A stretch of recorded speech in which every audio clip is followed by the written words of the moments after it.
மருத்துவ குணங்கள் சொல்லவே முடியாது. அவ்வளோ அளவுக்கு அதிகமான மருத்துவ குணங்கள் இருக்குது. இதுவும் ஒரு காட்டு செடி மாதிரி தான். நீங்கள் நட்டுட்டு பழம் பறிக்க தான் போகணும்.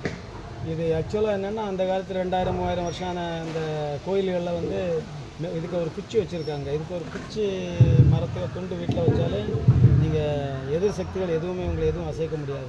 அதனால தான் இந்த மாதிரி பொருட்களை நாங்கள் மக்களுக்கு அறிமுகப்படுத்தி இலவசமாக விதைகள் கொடுத்து தமிழ் மக்கள் இன்னும் ஆரோக்கியமாக இருக்கிறதுக்கு நாங்கள் உதவி பண்ணுறதுக்கு வந்திருக்கிறோம். வந்தவாசிகளுக்கு அற்புதமாக இருக்குல்ல, பாருங்கள், சாப்பிட்டு பார்க்கலாம். நீங்கள் புளிப்பும் இனிப்பும் கலந்து சுவையாக இருக்கும்.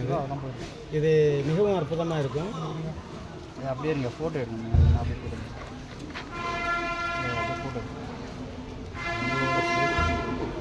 இங்கே பாருங்கள், ஆனால் உள்ளாடி 5 விதை இருக்கும். ஐயா இங்கே பாருங்க, அருமையாக இருக்கா? எப்படி இது டேஸ்ட் எப்படி செம்மையாக இருக்குல்ல? உப்பு போட்டு சொல்ல வேறு இல்லை, ஒன்றுமே கிடையாதுங்க. இயற்கை தான் நமக்கு உப்பு போட்டு தருது. அப்படின்னா உள்ளாடி 5 விதை இருக்கும். காய்